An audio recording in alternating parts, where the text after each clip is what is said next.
Hi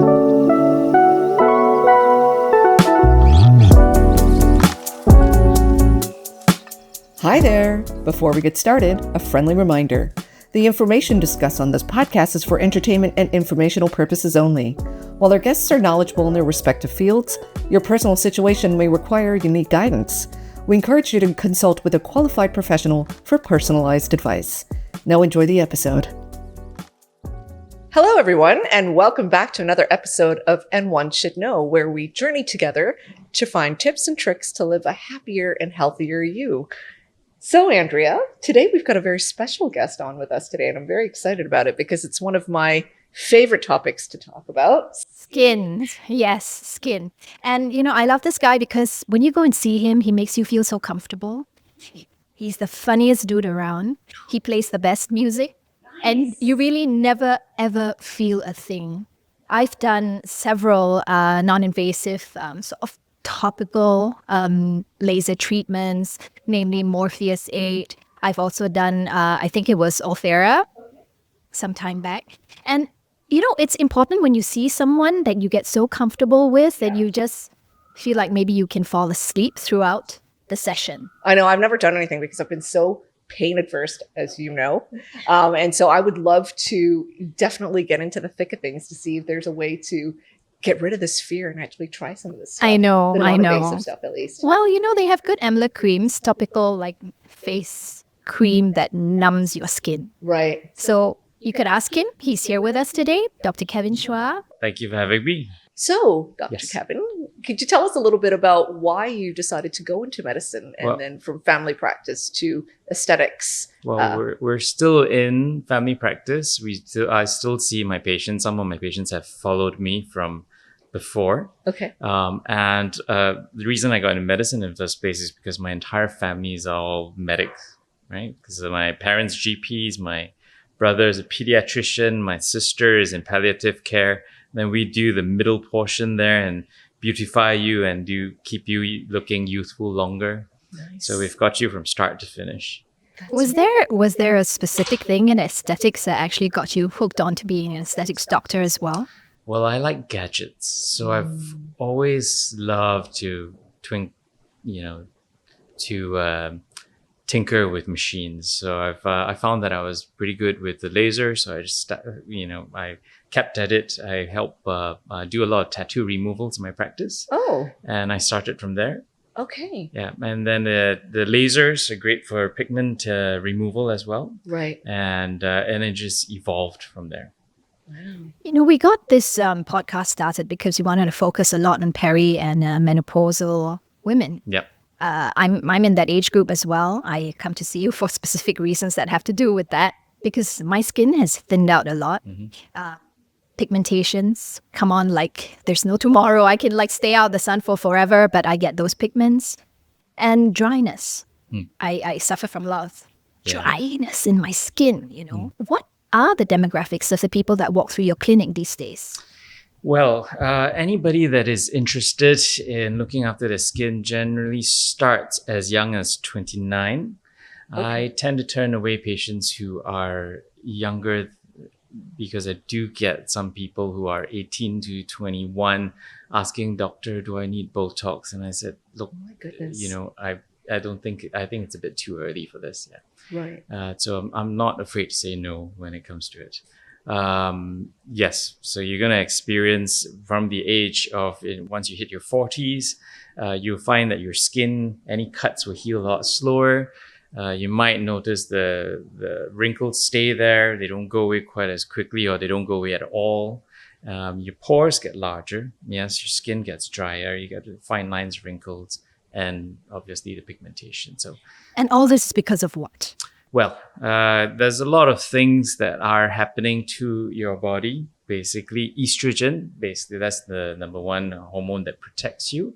Not only does it protect your heart whilst you are premenopausal, it also keeps your skin soft and supple. So once the levels of estrogen start dropping down, you notice some changes in the skin that don't quite go away, or the pigmentations that come easily. Yeah, estrogen is the one that helps to promote the production of collagen, isn't it? The estrogen helps to keep the skin soft, supple, hydrated as well. So all in, yes. Ah, got it.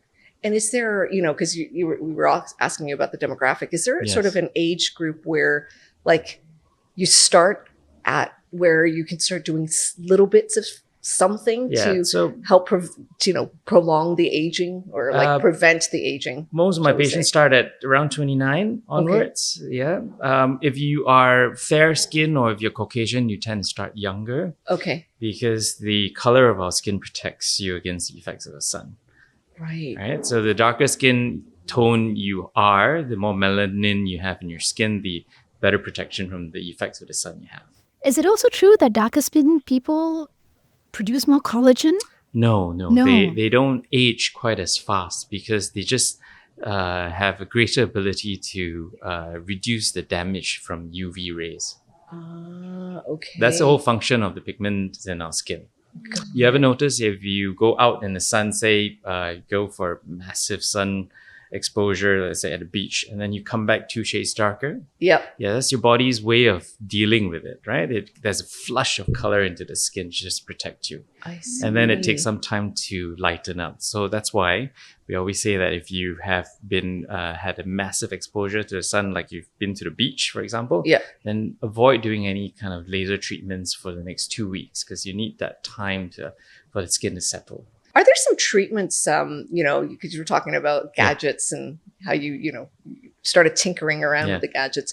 Are there some treatments that are rather popular these days and, age groups that are tied to the different treatments? I think age group wise, it really depends on the depth of the skin that you're trying to treat. If you are right at the very surface and you want something like a quick pick me up, you could do a facial, right? Yeah. In our clinic, we carry the hydrofacial, for example. Okay.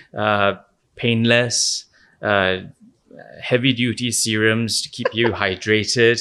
Excellent. Right up my and alley. Also very calming, very comfortable, and 35 minutes later, 40 minutes later, you're done. Oh, right? okay. Wow, that's So a quick lunchtime treatment. okay. I like that one because it gets better the next day. Oh, Yeah. wow. What is this So- one called? It's called hydrofacial. Hydrofacial. So once Hydrofacial. you're done, you look even brighter the following day. So we do this, or my wife Roshni does this a lot prior to any events. Yeah, so She's got great skin, by the way. Like, she'll go to the Great clinic, skin. book a slot for me, and then That's awesome. following day she's glowing. Glowing. lunchtime fix. Okay. Yeah, it's lunchtime fix. Yeah. Okay. Yeah. The biggest thing I think at the moment would be exosomes. They are derived from stem cells. Okay. So they're both animal source and vegetarian as well. So vegan sources. Oh. So it depends on which way, what you want to do. Exosomes are great because they are like your messenger cells. They remind your cells how to behave. And if you follow it up after any of the slightly more invasive treatments, it kind of multiplies the treatments. Exosomes. Wow. Wow, that's really Yeah. cool. So I like that too. That has a kind of longer term effect because I did an exosome treatment, say about 3-4 months ago, and the effects stayed with me well over a month and carried on a Nice. little bit. So it's quite nice. Oh, good. And quite nice. is there a lot of pain? So Tied to it? we do have a painless option. Okay, as well. great. Great. Yeah. The recommendation is to, depending on what you choose, if you do it on its own or you follow up with another treatment, you could use microneedling. So Okay. small, tiny, fine needles into the skin that creates the channels to open. There is a needleless option as well. So basically, it opens up the channels again, and then the stuff goes in. Amazing. I'm wondering because I've obviously not started any of this and I'm kind of thinking of starting. Yeah. Is there any recommendation from you on how you start that? Like dip your toes in Okay. because, you've never done it before, but you kind of want to see what it's like. Start with the facial first. I Start think with you the start at facial. the very surface of the skin. It really depends on how deep you want to go, right? Okay. So I always start by asking all my patients what bothers you the most, and then go from there. All right. So you need to, You could start with facials if you've never done anything, but if you've had facials, then you can start to tinker around with going a little bit You wanna deeper, go a depending little on bit deeper. Exactly. I went the other way around. Yeah. I hardly do facials. And then at 40, it was my 40th birthday, and I thought, I'm going to do something. So I went straight and I did Althera. Did you really? Yeah. Oh my gosh. Yeah, she did, she She's did. brave. But you had a good playlist. Did that help? Good place. I had a good playlist. I had a joker. Oh yeah. I I'm had sorry. his wife by the side of me putting something on my face that will vibrate so you don't feel so much. But everything's Good. absolutely. I'm not sure she's always going to be there for any patient to do this. I feel lucky that I had her around. After a treatment done, various people will say, will give different kind of responses. I think the more common one would be, skin feels tighter. I'll say this is mostly the swelling of the tissue initially. Okay. That goes away Right. after about 3 weeks, 2 to 4 weeks, depending on how old you are. Okay. So then the magic starts happening really about 6 months down the road, okay, or 4 months down the road, depending on how old you are. Got it. Skin resurfacing. You'll notice Yes. a lot of skin resurfacing as well, as in smoother texture, Right. collagen. Did you have like a routine that you needed to do to upkeep Morpheus 8? Really. I mean, if you followed up with exosomes, great. Okay. Well, I think it's so important with having a good doctor. Like, she's always said that you're really funny, and I think putting you at I ease. tell a lot because- of dad jokes. Yeah, dad jokes are great, Yeah. right? My children will always roll their eyes up. Yeah. Because I think it really helps to put the patient at ease because you're already tense in your body, like all your nervous system is on like overdrive. So we try and keep a calm environment in the office. That's nice. So when you come in, you get like background music playing, put like towels on your chest, just like comfort, Yeah. pressure on the chest. Yeah, And you kind of don't feel like you're going to a clinic. Oh, You feel like you're going more into a spa setting because it's so beautifully done and so everything is just low lighting and really comfortable. There's been this whole talk about fillers being able to migrate. Does it happen with every sort of filler? So there is data to suggest that fillers actually, on paper, it says it can stay anywhere from 6 months to 18 months. But there are papers to suggest that it may actually stay longer in some instances. We call these the G prime, or the hardness of the fillers. Okay. If you just imagine filler like a string and then you squish it together, the more links you have between the string, the harder or firmer the material is. So if you want it soft, they'll be suitable for areas like the lips or even the cheeks. If you want it firmer, then it'll be suitable for areas like the chin, for example, or even the jawline. Because you want to make sure it feels natural, right? Right, exactly. Right? Yeah. So with fillers, you got to be careful because depending on where you put it, there are potential kind of areas you need to avoid or be mindful of. It used to be that a lot of people in Asia were interested in the nose bridge, right? Because they want a higher nose bridge. Right. When you put it in here, you want to go as close to the bone.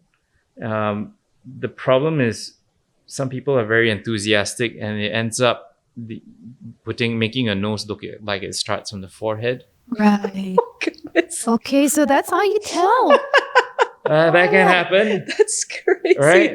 You just walk around. Does it make you look like you have a unibrow then? No, I think Avatar's probably the closest thing. Oh my right? God, Yeah. that's a good imagery. Yeah. Sometimes, again, if you're over enthusiastic, it looks really nice when you leave. And then because the skin here is really, really tight, it'll push down. Right. So the thing starts spreading. Oh, So you end up having like a like a broad, like a thick nose. Yeah. Whoa. Cool. We've learned something You- today. Now I bet you we're going to be like looking at people's noses. You look at people differently. Exactly. I'm gonna be like, Yeah, what yeah. happened there? So but you can get a really nice look and you can build it up. And I prefer to build it up gradually right. because I can add more. It's harder to take out. Yeah, I went to a yoga class and somebody asked me if I actually got into a boxing like fight or somebody beat me up because it's like crooked. I'm She like, said, no, I beat the person up. I was like, no, actually, I was born this way. It's actually, I inherited it from my grandfather. Oh, right. Like Okay. he has exactly the same sort of like nose bridge, which is a little bit crooked. Right. And both my sister and I inherited it. My brother luckily escaped. The only way to kind of straighten the sideways skew is to actually deliberately break it. Oh, wow. Whoa. Yeah, so boxers do that. Boxers, if they have a slightly, or the rugby players, or if they fall down, the only way to fix a crooked nose is to deliberately go under sedation, of course, to break it. Yeah, this girl can't take any pain. I don't think she's going to let someone break her nose. That doesn't seem like something I'd be But up your for. nose actually is fine. Just leave it. Leave it. Okay, Yeah. thank you. Yeah. Yeah. To the person that told me, you look like you got into a boxing match. Or, like, dude, you fought. Yeah, literally, like, didn't know this person in yoga, came up to me randomly after class. He's like, hey, did you get beat up? I'm like, what the heck? And I'm like, no, actually. And he's like, yeah, after we did the inversion, I thought something happened to your nose. I was like, dude. Like a yoga inversion? Yeah, like I was like doing a posture? headstand. Yeah, I was doing a headstand. And then he thought that something, like I was like, dude, my nose is you broke like this. Yeah. Must have And been then looking he's at you like- upside down Yeah, and and I noticed was it. like, maybe your vision's gotten distorted. My nose has never, it's been this way this entire time. It was terrible. But anyways, yeah. Okay, but that's good to know. That's good to know. Dr. Kevin says I can leave it, which is excellent. I think you can leave it. I'll come to you for other stuff, but maybe not the nose breaking. Not the nose, not the nose breaking. Not the nose breaking. I'll tell you some dad jokes. Yeah, please do. Yeah, it's Please really do. bad ones. I love dad jokes. I You know do? everyone hates on it, but I quite enjoy them because they're so bad. I really do You want to enjoy hear them. one now? Yeah. Oh, Let's hear one. You're so What do you call a fish with no eyes? Fish with no eyes. What would your guess be? I'm trying to think. I'll tell you. I'll save it to you. I'll save you. Ah, okay, yes. Oh my God, Yes. that's good. Okay. Okay, that is a good one. All right, I'm coming to you for sure. That sold me. That's gonna be on our socials. there you go. I'm like, who? One more. One more. Yeah, one more. Whoa, this you might have heard this before. What do you same kind of line of thought, right? What do you call a blind deer? No idea. No. Oh, Oh my God. man, that was quite obvious. We I know didn't you'll get be there it. like, wait. Oh my God. And here we were thinking, no Oh my God, idea. yeah, that's really Yeah. good. All right. What do Okay. you call it when it's dead? Still no idea. Your kids Okay. must love these jokes. Oh no. They must be like, That's why Dad. they roll their eyes. That's awesome. Okay, Oh, we've God. talked about treatments that women can get. Yeah. Is there any foods that we can take that could boost our skin barrier? Right. So foods wise, your fruits and vegetables are always good. Okay. What about the sugars in fruit, though? Okay.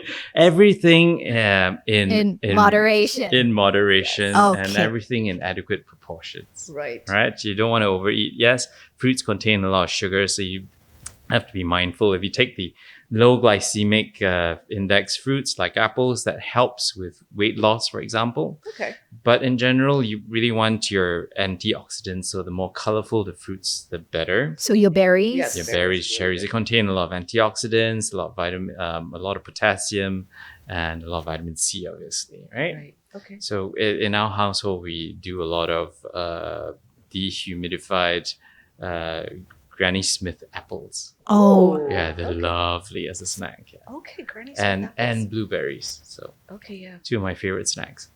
that's good. what about supplements? Any supplements for skin? Wise, yes. So a lot of these supplements, they'll contain biotin, for example. That's pretty good for hair, skin, nails in general. Right. They'll contain your vitamin C and your sometimes vitamin D as well, those multivites.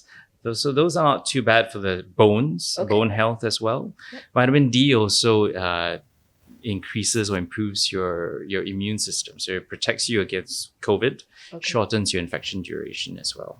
So that's actually important to take as part of your routine. Is omega also good for skin? Omega is not too bad, but I think overall, if you want to pick one vitamin, your vitamin D is pretty good. Yeah. Collagen supplements are useful. Just keep in mind, though, that there are actually different types. Right. Type 2 is fantastic for joints if you have joint pain. Okay.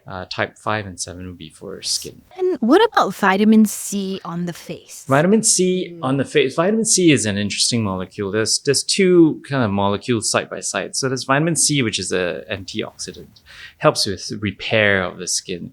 Put it on the surface, it acts as an antioxidant, and it also helps repair as a serum. Now, we also know one thing about you. Yes. Because, we have to do some research and background checks on you. Background checks. But the wonderful thing we know that you do about you is you give back to society as well. Yes. In the form of removing tattoos. So you do that for the Yellow Ribbon Project, am I right? No, I don't. So I did ask. Yellow Ribbon Project has been going on for a very long time. And I think last I checked, there were at least 12 doctors doing that. So I didn't see a point of just adding one more. Okay. Yeah, but that is an ongoing project still. I pioneered the tattoo removal program at the boys' home, Singapore Boys' Home. Singapore Boys' Home, I've been that's doing right. that for like almost 5 years now. Yeah, I go there once a month and I help them with their tattoo removals. Oh, that's such a good way to give back. I mean, Yeah, 'cause so- I think sometimes people get it done and, for whatever reason, and then they kind of regret it. and That's a it's- whole different chat. Yeah, I'm sure. So why did you get it in first Yeah, place? yeah, Why exactly. do you want to remove it? But Yeah. that is a whole different chat. Yeah. Yes. So a lot of women are also going for tattoos, Yes. skin-colored tattoos, to cover up their pigmentation, Oh, that's This I've such never dark heard. eye circles. that's such a bad idea. Can you tell us why? So your skin color will change. I think earlier we spoke about your skin darkening if you go into the sun as a protective mechanism. That color is going to be very different from your actual tattoo. So if you happen to go out into the sun for any reason and you get tan, then that part you're gonna have. You can just imagine Sorry. you're gonna have white circles Oh rather my than God, dark eye that's gonna circles. look like a raccoon. Yes. Yeah, so that's a big trend now. Okay, dear. that I've never no, heard that's of. that's a really bad idea. Yeah, dark circles, pigmentation. Pigmentations, the safest way to remove it still remains laser. Laser. Yeah, and some though are differentiate. You have to differentiate between the molds which will not respond to lasers, Right. and obviously if there's any lumps that you're unsure of, please go seek medical advice, Of because we course. just had. I just came across somebody who had a lump on the skin, and saw 3 doctors, lasered it twice, 3 times, and it turned out to be cancer. Cancer. Oh no. Yes, so that that needs to be looked at. Yes, has to be you, properly you don't, addressed. yeah, you can't just ignore it, or worst case scenario is you go have it, go to a beautician and have them burn off, and then only for the thing to come back. Okay, so I gotta ask because I'm a bit skincare junkie and I like trying lots of products on my skin. Okay. Like not makeup, but skincare. Yeah. Is there a routine like that you would recommend for like the AM and the PM just to kind of keep things looking good? I think the current trend is what we call skin cycling, where you rotate throughout the week between exfoliants, a retinoid, Yes. and then moisturize, cleanse, right? So you basically go 2 days, 3 days, whatever you're comfortable with. I've heard that retinoids are not good to be used on skins like thin skin. And since I am getting So older, is you're- that like just a myth? Your retinols, I thought it was really good. Yeah, retinols increase skin turnover. They move your tissue from the deeper levels out. So if you are naive to it, as in like you've never used it before, then your skin can peel and it will go red. Okay. Those are the things. So you need to follow up with very heavy moisturizers Okay. and stop. Rest the skin a few days. Okay. So you need a little bit of time to acclimatize to the effects of the retinoids. So Okay. you apply it and rest. You don't have to do it every day, and I don't recommend doing it every day either. Got it. So skin cycling. That's a good Yeah. one. Is retinoid and retinol different? I'm sorry, interchangeable. Yeah, retinols. interchangeable, yeah. Oh, they're Retinols, the yeah, same retinols, thing. yes. Oh, okay. And then there's also like one level up I hear is tretinoin. Okay, so if you're referring to the creams, Yeah. we're referring to so it's a vitamin A derivative, yeah. Yep. And same thing. It is quite intense. I think the second generation creams like Adapalene, brand name different. It's a little bit more moisturizing, but in the same class of creams. Okay. And some people use it for skin renewal, Right. but they're primarily designed for acne prone skin. Oh, okay. Right? Okay. So they shut the oil glands down and they reduce the oil production. Oh, interesting. So then there's the oral version, which is only reserved for people with moderate to severe acne. Okay. Yeah, it's not good for people our age then. No, 'Cause I don't recommend we need taking oil- isotretinoin as a tablet, as a supplement. Okay. It's just bad for the... Even topical, right? Topical, I would recommend you go with the second generation ones, or even the ones you buy over the counter that contain retinols. Yep. Those are a little bit milder on the skin. You don't need to go okay. with such intense and use tretinoin. Got it. And then I guess in the AM, if you're treating, you're skin cycling and you're using the retinols in the PM, Yeah. then in the morning you should be doing something, So right? your sunblocks and moisturizers are always good. Depends if your skin is oil prone or not. Right. If your skin is oily, vitamin B3 or niacinamide is actually not bad serum to use. Okay. Interesting. Vitamin B3, niacinamide, if your skin is Yes. oily. Okay. Some people use it for skin lightening as well. That's quite helpful as well. And do you use it in the day? You could. The niacinamide tends to, in some individuals, give redness to the skin. But the few and far between, thankfully. So very, very few people get this red reaction. Majority of people will find their skin drier throughout the day, not so greasy. And then also, if there's any pigmentation, they tend to lighten also. Got as it. well. Cool. What about weekly pick-me-ups? Are there any recommendations? Pick-me-ups. If you want something a bit more intense, you need to try the facials. Okay. The hydrofacial's pretty good. How often should one do facials? It's a good question. How much time do you have, really, right? So if you have the time, then once every 2 weeks is pretty good. Okay. Once a month is pretty good. If you want to do once a week, I think it might be a little bit too much. Too much. Okay. Once every 2 weeks. Okay. Definitely overdue, for sure. You do? No, I'm overdue. I haven't had overdue. one. Okay. Yeah. 2 months. Yeah, once a month is Once good. a month. It's Yeah, a good I'm upkeep. really lazy with facial. So I'm like once in 6 months. You're the go I'm for the so kill. bad. I know, right? Because I went for the kill. You're like, Because I I'm went just for going to the go look kill. for Dr. Kevin and go for the kill. Now, if you looked in the toilet of my daughter, and just open up a cupboard, you see a whole stack of stuff that she uses daily. No way. Daily. As a trend. Oh right? my gosh. I can't How old is your daughter? She's 18. Oh, wow. You look, see, it must be, you look too young. Wait, my to son's 21. Okay. Really good genes. This couple never age, I tell you. Oh my God, really? Yeah. Okay, well, that's shocking. He's in New York now. No way. Well, look University. at that. Look at that. So it's just your daughter that's with you now. Yes. Okay.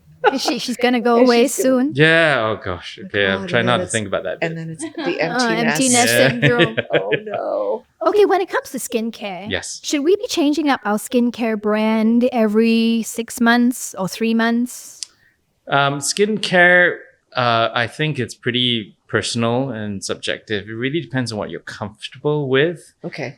Skin cycling is a trend that you could try if you want to, if you are willing to, if you want to experiment.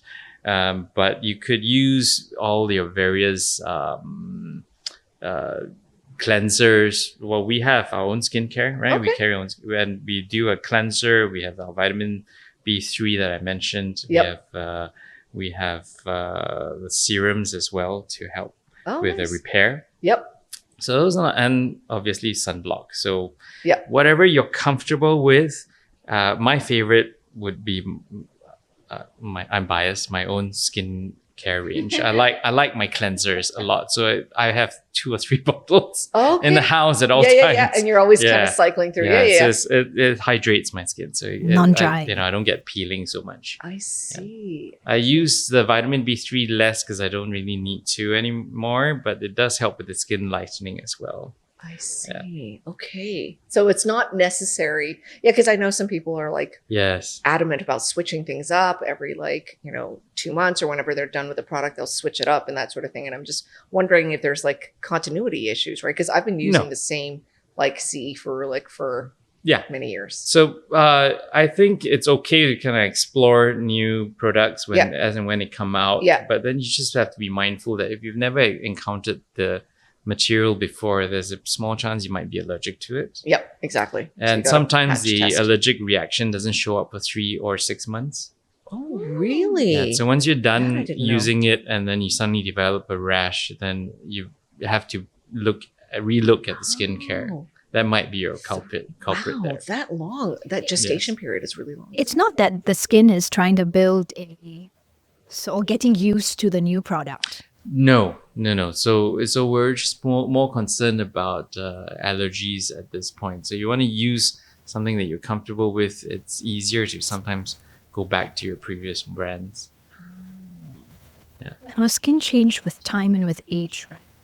It does, but you have to remember that the skincare design basically is pretty universal, right? They want to hydrate, they want to repair. Yep. Vitamin C. If you want to look at something that perhaps grows with you, then you can look at more vitamin C content, and ferulic acid is a pretty good ingredient to consider as well. Ferulic acid helps to lengthen or prolong the time of whatever the other serum is, the other molecule is. Ah, okay. And then you can go with vitamin E's because they do help with the repair of the skin as well. And you're going to need more and more moisturizers as time passes. Yes. What about drinking water? A lot of water. Lots of water. I think we're talking about at least a minimum of 2.5 to 3 liters a day. Yeah. You're going to the toilet a Yeah. lot then. I do like. And I already do at night. Don't drink too much. in the Yeah. evening. Just, Definitely not stick too much. throughout the day. Otherwise, Okay. you're gonna be Drink getting lots up of to go water. pee. You don't want Yeah. that. We have the section called Debunking Myths, Okay. and one of the myths, which has been going around, is that Botox and fillers are exactly the same thing. Oh dear. Is that true? No. No. Okay. Yeah, that's been the buzz. We're like, oh yeah, get a Botox or filler. It's the same thing. Okay. They work differently. Okay. Botox is derived from botulinum toxin. It's a molecule, purified protein that weakens the muscles. Okay. Fillers fill. Ah, okay. Okay. Hence the name. Yes. So we talk about botulinum toxin first. Okay. Botulinum toxin, when you inject, you target muscle groups. Right. So if you, for example, have these frown lines here, the 11s, they are primarily controlled by 3 muscles, the one in the middle and 2 at the sides, and they pull your eyebrows down, right? Yep. So you want to inject in the middle to weaken that muscle. Yep. You want to inject the head and the tail of the ones that pull this side down. Now, they don't kick in immediately. That's the other thing. Once you inject, it takes 2 weeks for the effect to be felt, or rather to take effect in full. And the effect is basically to weaken your muscles. So it stops you from having full control of that particular muscle. Okay. And when you do that, then the muscle over time will get smaller. Right. As it gets smaller, the lines, which are relative to big chunky bits on the side, they will reduce. And so your lines disappear because the bulk of the muscle is reduced. So that takes time. Yep. So how often do people inject? It takes anywhere. If you frown a lot, I'll see you every 4 months because Botox kicks in and goes away after 4 months. If you frown not so often, then you may not require another injection for 9, 12, 18 months even. Oh. Because it takes time to build up the muscle again. Right. Okay. Fillers fill. So when you inject the material in, then it will stay there and they will give volume. So for example, if you do it on the cheeks, if you have loss of volume, that will pull these lines away. It will reduce these lines. Yep. And then because you're increasing volume, but also at the same time, you want to be careful with fillers because one, you the effects are at the end of 2 weeks. When you put the material in, it will continue to attract water molecules and the volume will increase over time. So it is possible that when you leave a clinic, and please only get it done in a clinic, because Yes. I've some people will bring it into the hotel rooms. That's just a bad idea Oh my overall. gosh. Right? Okay. Yeah. So when you leave the material in, and 2 weeks later it gets bigger. So if you leave the place just nice, 2 weeks later it'll be too much, Oh. right? Well, that's good. Thank you for clearing that myth up, So- because yeah, that's what I've been reading is that Botox and fillers are all the same thing. No, definitely. Which brings us to, you actually kind of addressed the second myth already. It's that you can get anyone to do the injections So, for you as well. No big deal. Fillers, there are some dangerous zones to go to. Some fillers in general should not be injected into the forehead. I think some people are quite enthusiastic and you just want to fill up every line. Yeah. In the forehead, there are very superficial blood vessels. Blood vessels are very close to the surface of the skin and they're very easy to block off. So if you put the material in and it sits and it presses against a blood vessel, then you're going to have a backlog of blood that's just going to follow that entire blood vessel, and then you're going to have the skin breaking down. So you end up having a nasty, nasty scar. Another myth. Do you want to take us through another myth, Andrew? Do you have one that you... On the top of my head right now, I think another myth I have is droopy eyelids. Yes. A lot of people believe that the only way to fix droopy eyelids is via surgery. Okay, that's pretty that's a good way to fix Droopy eyelids. droopy eyelids with surgery. Surgery. Obviously. There's no replacement for that. Really? You could use minimally invasive methods, and the Morpheus that we spoke about is a really good method. Even Althera is also a good method to basically get deep. By comparison, if you don't want to go under the knife, then you can use those methods. Basically, microneedling with radiofrequency or basically an energy-based device to target the deeper layers of the skin, and also above that to cause the tissue to go up. And you can go on I go on the eyelid with care, and the eyelid also tightens up as well. So both areas, it's possible to treat without going under the knife. You could consider Botox as a way to do it as well, interestingly. Yes. Really? So if you inject just at the very edge down here, your muscles will pull up. But just keep in mind that method will last you about 4 months. Got it. Because you're not targeting the tissue. And I think the final myth we have is that Botox and all these injectables can be dangerous in the long run.